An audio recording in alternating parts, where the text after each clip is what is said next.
5. Logaritmos en la inmunología. La integridad biológica de los individuos tiene que ser permanentemente defendida frente a posibles agresiones externas, sobre todo en microorganismos patógenos. Para ello, cada organismo dispone de barreras naturales de aislamiento, como son la piel, la mucosa y los sistemas inmunológicos.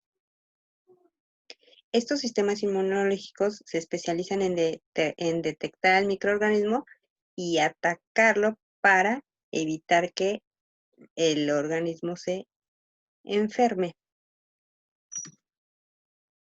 La inmunología es la ciencia que estudia los procesos moleculares y celulares propios del sistema inmune en su acción defensiva.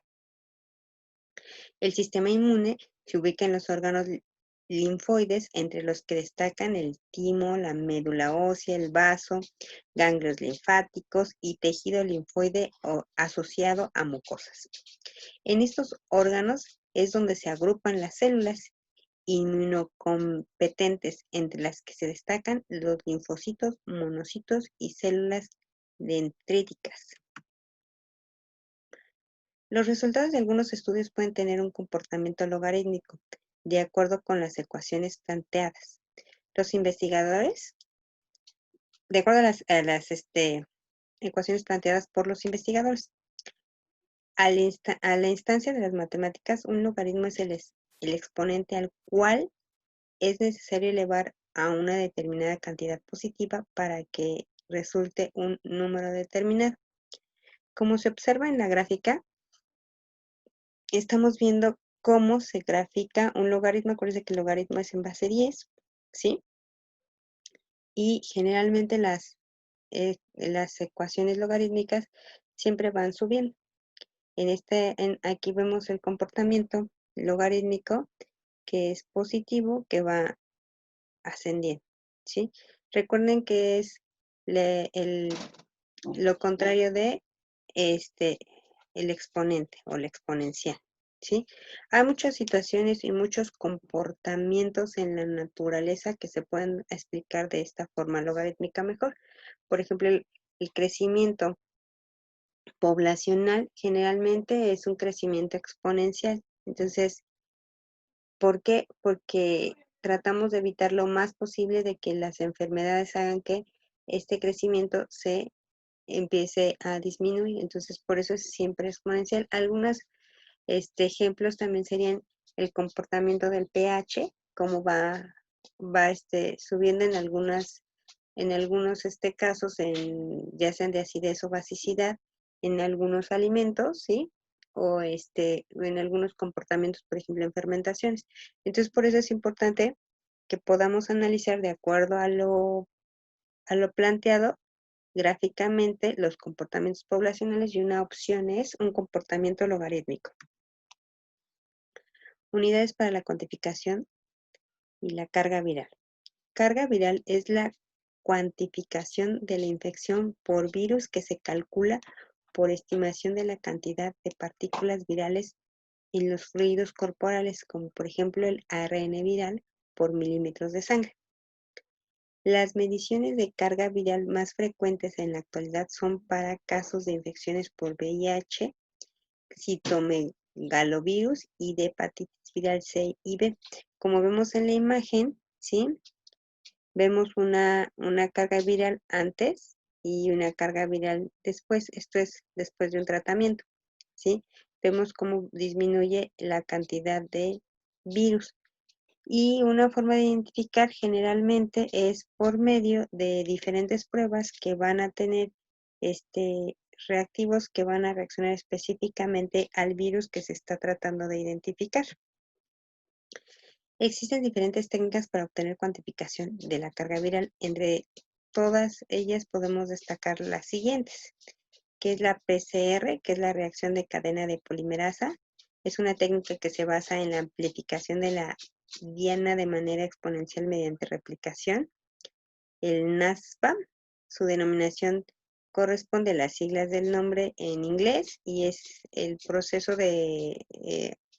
se basa en una amplificación isotérmica de ácidos nucleicos.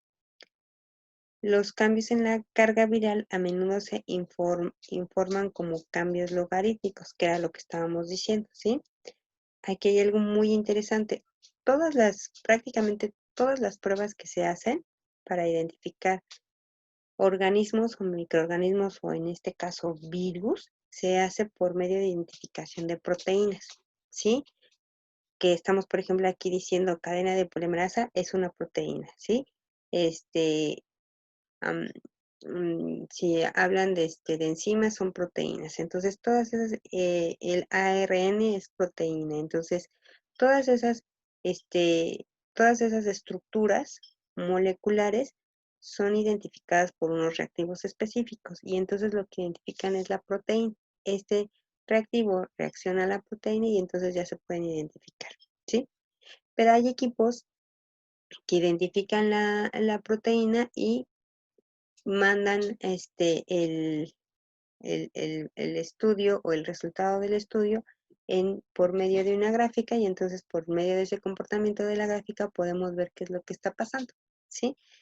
Como vimos en el ejemplo de los tubitos, podemos observar si el virus va disminuyendo de acuerdo al tratamiento o el tratamiento no está funcionando por medio de los diferentes estudios que se pueden ir haciendo. 5.2. Identificadores en la inmunología. Las proteínas o enzimas se utilizan para la cuantificación de los niveles de inmunocomplejos circulantes mediante la precipitación en polietilenglicol, como en la prueba de ELISA. En el área de inmunología se destacan el estudio de marcadores linfocitorios de membrana, utilización de anticuerpos monoclonales por IFI, inmunología fluorescencia indirecta, y ultramicrométodos inmunomocitoquímicos con peroxidasa. La terminación NASA implica que estamos hablando de enzimas, ¿sí? Entonces, todo lo que les dije hace rato implica que estamos haciendo determinaciones de una prueba por medio de identificación de enzimas, ¿sí? Y, por ejemplo, la prueba de ELISA lo que hace es que se pone en varios compartimentos lo que se va a analizar, y se le agregan reactivos. Entonces estos reactivos reaccionan y por medio de algunos que cambian de color se pueden identificar las diferentes enzimas que contiene cada organismo, que en este caso serían para las pruebas de identificación de virus, ¿sí? Entonces, como ya les había dicho, aquí lo más importante es que todos estos se identifican por medio de proteínas, identificación de proteínas, todas las pruebas, y entonces en base a esa proteína podemos identificar el microorganismo o la cantidad de microorganismos que haya en el paciente, que están provocando que haya como manifestación de esto se lleve a cabo una enfermedad. El 5.2.1, medición de los efectos del tratamiento. Para interpretar los resultados de los estudios, los efectos terapéuticos deben presentarse de tal modo que puedan verse fácilmente las ventajas relativas de un medicamento que se compara con otro o con un placebo. Tipos de medidas de los tratamientos. Esto es bien importante cuando se está aplicando un medicamento, sobre todo cuando es un medicamento que se está probando. Entonces es importante que tengamos un placebo para ver cómo se comportan las personas o el paciente ante un placebo y cómo se comporta el paciente ante el medicamento que les estamos dando. Para tratar de evitar quitar esta parte de lo psicológico, donde hay personas que se pueden componer con solo decirles que les están aplicando un medicamento, ¿sí? Y entonces tenemos tipos de medidas de los tratamientos. Uno es la tasa de acontecimiento, que es la frecuencia de un determinado acontecimiento, ¿sí? Otro es el riesgo relativo. Es el cociente entre la frecuencia de un acontecimiento en el grupo de tratamiento y la frecuencia con que el acontecimiento se produce en el grupo de control, ¿sí? O sea, estamos viendo qué tan frecuente es que se presente esa mejoría o que empeore el paciente de acuerdo a lo que se le está tratando. Y el riesgo relativo puede ser menor. Si es menor, nos indica que el acontecimiento se produce en el grupo de tratamiento que en el control, que es menos probable que el acontecimiento se produzca en el grupo de tratamiento que en el de control. Y si el riesgo relativo es mayor, la probabilidad de que ocurra el acontecimiento será mayor en el grupo de tratamiento, ¿sí? Esto es que lo que estamos probando suceda o no en cualquiera de los casos, ¿sí? 3. La reducción relativa del riesgo. Es la diferencia entre dos tasas de acontecimientos del grupo de tratamiento y la del control, como proporción de la tasa de acontecimientos del grupo de control, ¿sí? Siempre vamos a tener un grupo que nos va a dar la pauta. Tenemos un grupo al que le vamos a estar controlando todo para que sea nuestro grupo de control y es en donde vamos a estar trabajando, y un grupo donde no lo vamos a tener tan controlado para ver qué es lo que está pasando, ¿sí? Entonces, en uno vamos a controlar totalmente las variables y en el otro no, y en base a eso para poder determinar si el tratamiento que estamos dando está funcionando. Esto es sobre todo cuando se está haciendo los primeros estudios de en una enfermedad que no se conoce, ¿sí? Ya cuando se conoce todo el procedimiento o cómo se comporta una enfermedad, ya no se hace toda esta experimentación, ¿sí? Es una medida de la eficiencia relativa del tratamiento en la población de estudio, ¿sí? Entonces, como estábamos diciendo, ver cómo se comporta el tratamiento que se está estudiando en una población, ¿sí? Entonces, prácticamente esto se hace al inicio de una enfermedad no conocida. 4. La reducción absoluta del riesgo. Es la diferencia entre las tasas de acontecimiento del grupo de tratamiento y del grupo de control. O sea que ya estamos eliminando el riesgo en base a todo lo que hemos estado citando. Es una medida absoluta de la eficacia y con frecuencia puede ser mucho menor que la eficacia relativa. El número 5, el número que es necesario tratar. Es el número de pacientes que es necesario tratar para obtener un desenlace favorable en un paciente más. Es la inversa de la DAR, es decir, la unidad dividida por la DAR. Esta cifra facilita al lector la interpretación de los resultados, ya que puede comportarse con la de otros grupos y modalidades de tratamiento. Esto es bien interesante porque, como hemos estado platicando, pues se tiene toda una población, de esa población se toma una muestra, pero de esa muestra puedo hacer un poquito más chiquita, ayudándome, por ejemplo, nada más con un evento. Esto es solamente las personas que más me interesan de esa muestra, pero entonces también tengo que saber el mínimo de eventos que puedo tomar en cuenta para que este estudio sea factible. Recuerden que un estudio, para que sea creíble, debe tener cierta cantidad de datos, de análisis y de tiempo de investigación. Entonces no podemos creer tan fácilmente en la investigación que se hace, no sé, a lo mejor en un mes, como con una persona, ¿no? Y a lo mejor esa persona estaba totalmente sana. Entonces hay que ver todas las variables que se tienen que tomar en cuenta para hacer el estudio, ver cuáles son las mejores condiciones, ver cuántas personas necesito para que este estudio sea confiable y en qué condiciones están cada una de estas personas para ver cómo se comportan ante un tratamiento. Ok, el 522 dice progresión de la enfermedad.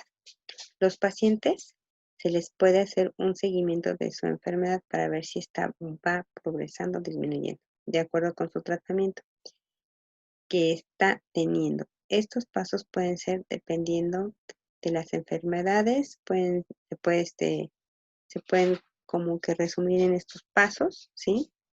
Que sería atención del seguimiento, cura, efectos tardíos, plan de cuidados para supervivientes, recurrencia, rehabilitación, remisión, resumen del tratamiento, sobrevivencia, supervivencia libre de enfermedad, supervivencia libre de eventos, supervivencia libre de progresión, supervivencia relativa. Estos casos, esto es para una enfermedad un poco más compleja, por ejemplo, en el caso de cáncer, ¿sí?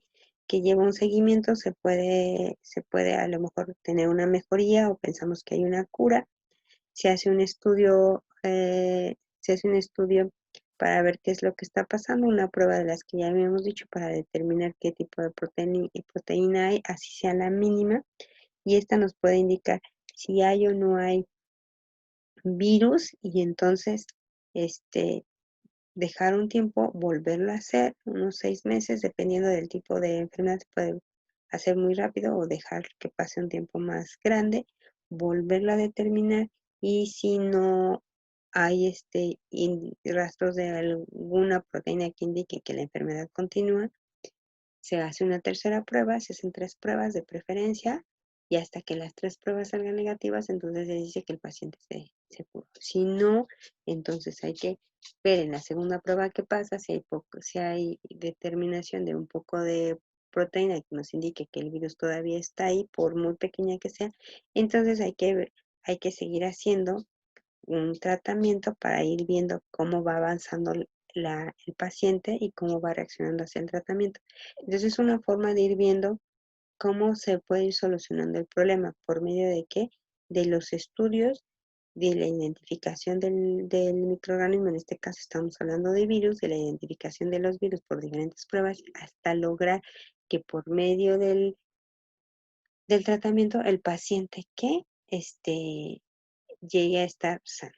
Entonces, como dice ahí, algunas pueden ser muy rápido, por ejemplo, sería una atención y luego una cura, pero si es una enfermedad complicada, pues podemos tener a lo mejor todos los pasos antes mencionados.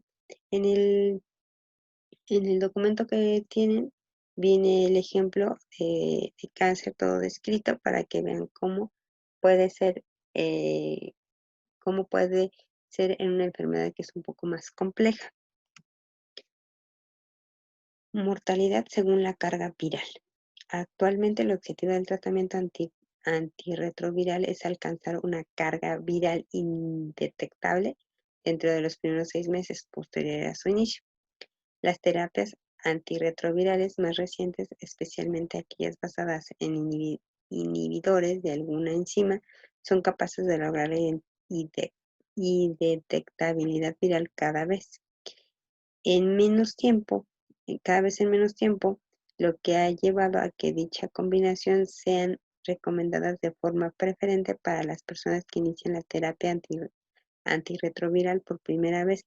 Era lo que estábamos diciendo, o sea, identificar por medio de las enzimas, acuérdense que son proteínas, identificar por medio de enzimas o proteínas, que son lo mismo, ¿sí? El virus para ver qué es lo que está pasando y entonces estar haciendo, aunque sea muy pequeñita, o sea, que la prueba sea tan sensible que identifique las cargas virales, aunque sean pequeñitas, para ver qué es lo que está pasando con ese paciente. Algunos equipos, como ya les había dicho, nos dan interpretaciones por medio de gráficas y entonces por medio de estas gráficas tenemos que ver el comportamiento de los pacientes. Por eso también es importante que si tenemos una enfermedad, que se guarden todos los estudios para que haya un seguimiento y se vea la interpretación de cada uno de estos.